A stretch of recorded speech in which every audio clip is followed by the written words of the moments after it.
Hello, everyone. I'm Kat. This is WWCode San Diego. We're going to do two problems right now. Right now, we're doing clone graph. We've actually already gotten started with clone graph, so just keep up. And then next, we're going to do the same tree problem. So what we did here, so the purpose of clone graph, what they want you to do, as the name suggests, you're going to receive a graph and your job is to clone it and return it. So what we've established so far is that we're going to use breadth first search because breadth first search is what I opt to use in these sorts of problems. You can use depth first search, but I like breadth first search. So this is what we're going to do. What we're going to do is write our pseudocode, and because it's breadth first search, and like me, you've done these problems millions of times, so you have this memorized. To process a graph using breadth first search, you're going to create a queue, and then while the queue exists, you're going to pop the queue, and which is going to give you a node. If the node is not visited, you're going to visit the node, and then you're going to add the neighbors. Okay, so now we're going to just implement that. With a little bit of a twist, we still have to create the clone as well, right? So while the queue exists, we're going to pop the queue. If the node is not visited, we're going to visit the node. And for us, because we're cloning a graph, what that means to visit the node means we're going to, we are going to create a clone, okay? And we're going to add neighbors to the queue, and we're going to add existing neighbors, existing cloned neighbors to the clone's neighbors.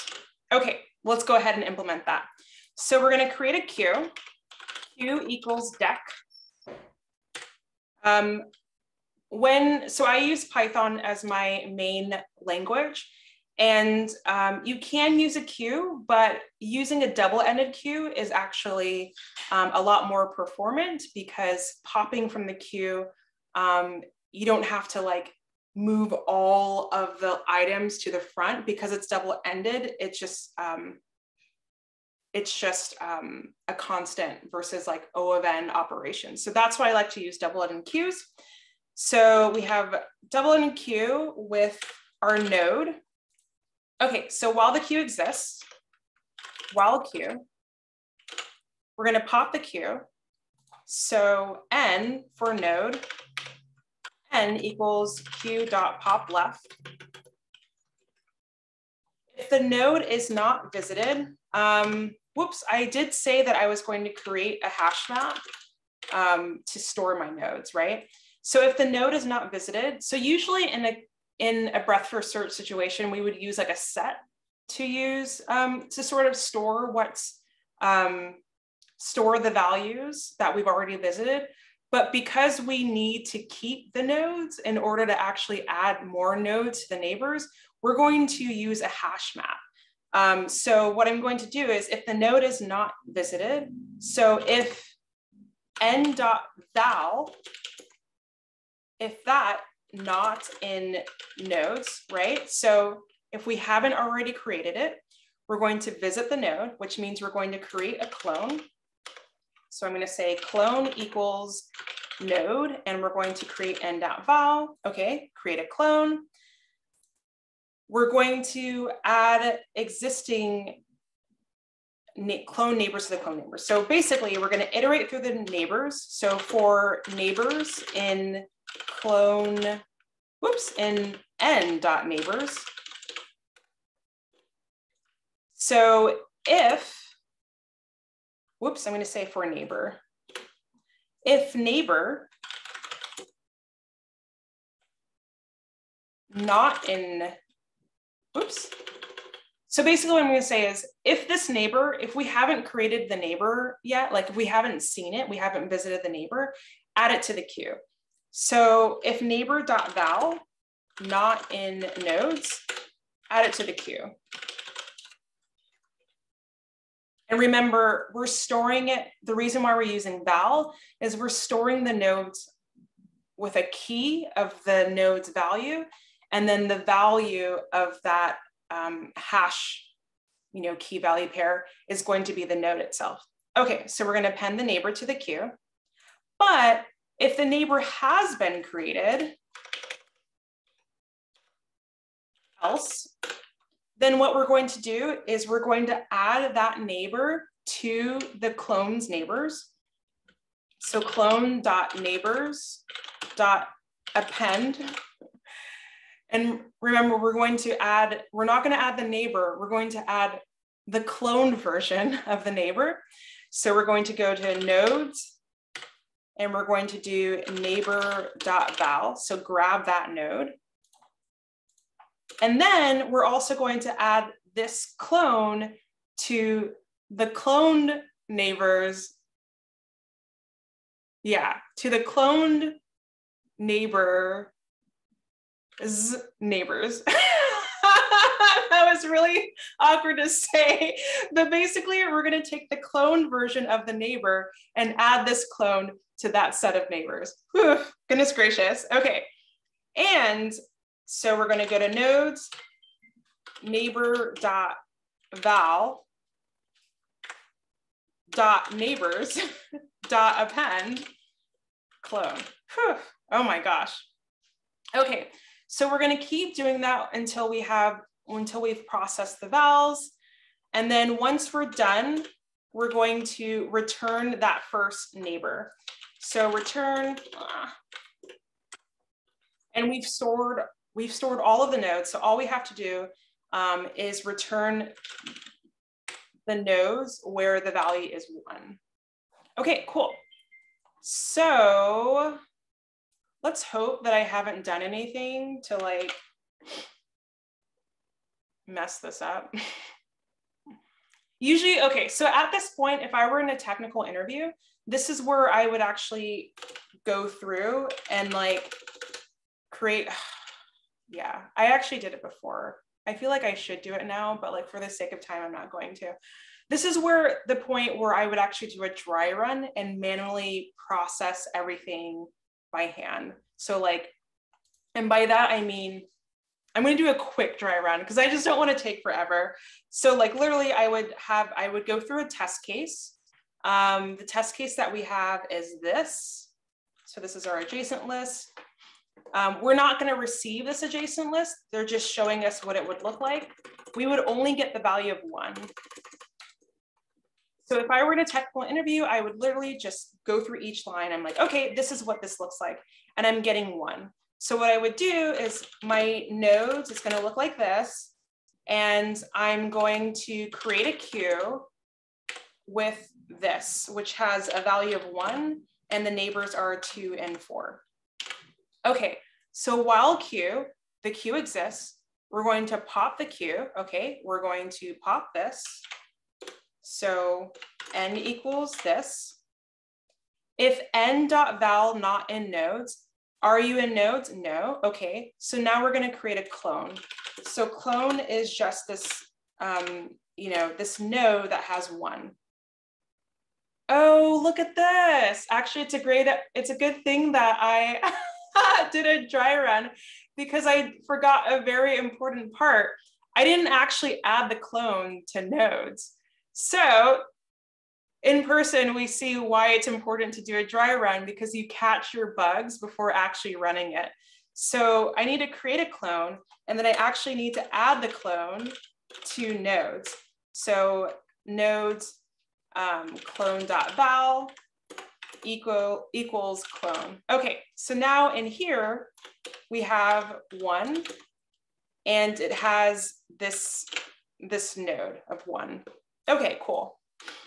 So now for neighbor and n neighbors, so we're looking at the neighbors. I'm actually going to just pull it out just so it's like painfully clear what we're looking at. Okay, so let's look at our first neighbor, 2. If neighbor.val not in nodes, so it's not. So we're going to append the neighbor. So the neighbor is 2 here. So I'm going to append, we're going to have a value of 2, and then the neighbor is here. So 2 there. Okay, cool. Else we don't have to because it's already there. So now we look at the next neighbor, it's 4. If neighbor.val not in nodes, it's not. So we're going to append 4 to the queue. Okay, cool. So now we're done and we come back here. While queue, the queue still exists. There's nodes in the queue. So we're gonna pop the queue. And so n is now this. Okay, if n.val not in nodes, it's not. So we're gonna create a clone of 2. So we're gonna put 2 here. So we created a clone, and now we're gonna put that clone into the nodes here. And we don't have any neighbors, it's just a clone. Okay, so for neighbor in n.neighbors, so I'm going to pull this out so we can look at our neighbors. If neighbor.val not in nodes, well, actually 1 is in nodes. Okay, so we're gonna go to this else statement. So we're going to take the clone that we have. We're gonna go to the neighbors and we're going to append the clone, which is stored in nodes, with the key of 1, right? So like, this is like super convoluted, right? So what this means is we're going to go add to the neighbors list the node that's stored with the key of the neighbor value. So that's what we're going to do, right? So we're going to go to this value of 1. We see that it's here. And so we're going to add that to our clone. So I'm going to create this little list here. I'm going to add 1. Okay, cool. Then we're going to go to that same neighbor and we're going to add the new clone to its list of neighbors. So we're going to add 2. And so what we're going to do is we're going to keep processing the queue that way, right? It's already there, so we're not going to add 1, but 3 isn't there, so 3 is going to be added to the queue. And so what we're going to do is we're going to keep processing the queues, the nodes that way. And then once we're done, we're just going to return the first node. So that's how you go through and process that. Just for good measure, we're just going to make sure that like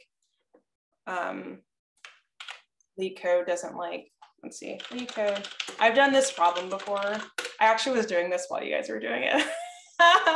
So I've already done it, but let's just make sure for good measure. Oh, something I totally forgot that I didn't do this time. For some reason, when I copy things over from Replit into LeetCode, it like doesn't work out. So apologies, but I have to do some like weird formatting stuff. Something I didn't do that I did last time. It is the case that you can get an empty like graph. And so if you get an empty graph, you don't want to do all of this. What you want to do is, so if node doesn't exist, right? If not node, or if you're using like Java or whatever, you're going to say if node is null or whatever. Actually, I think if not node works too. I think you just use like this, right? So if not node, then just return node. You want to skip this if the node doesn't exist. Oh my God, this is a lot.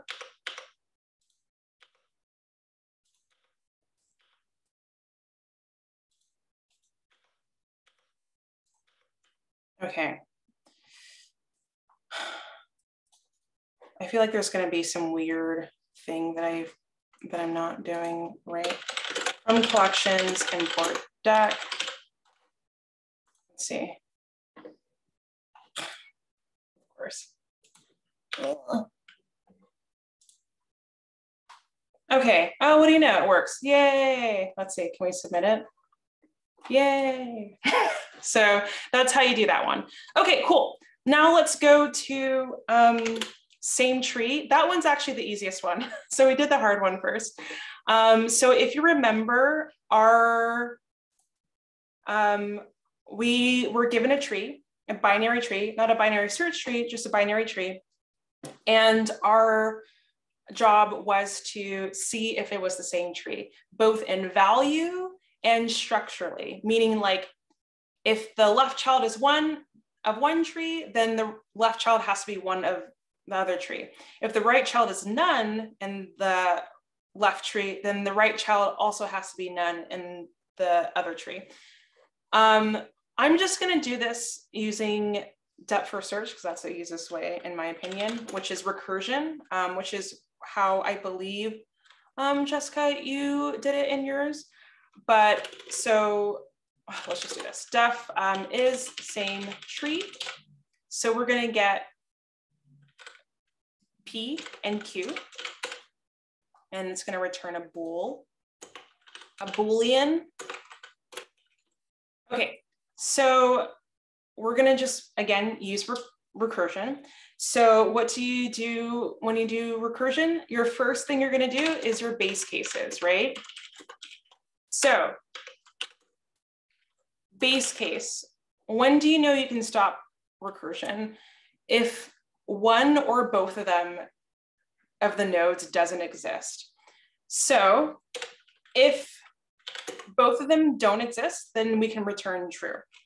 If not P and not Q, return true. But if one of the nodes exists and the other one doesn't exist, then we can return false. So we can say, if not P and Q,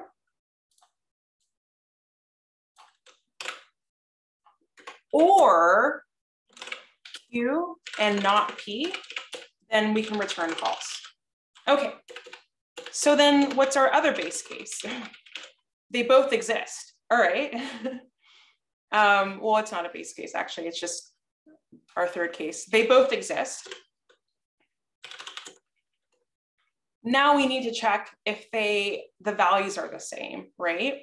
So if P.val does not equal Q.val, then return false. Okay, so we know that they're equal. That's awesome. So they both exist and they both have the same value. Okay, that's great. Now we need to make sure that it's the same for the left side and the same for the right side. And how can you do that? Through recursion. So we will recursively call,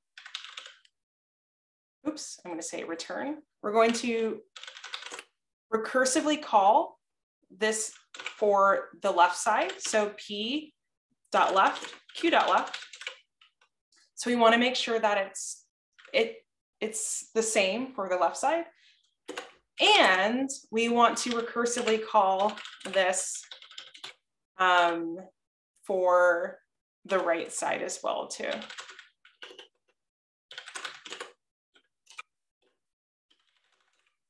So if everything works out on the left side, and everything works out on the right side, and they're both true, then that means it's true. However, if it doesn't work out on the right side and it works on the left side, or vice versa, then it's going to return false. Like one will be true and one will be false, which means a true and a false is going to be a false. So that is how you solve that recursively.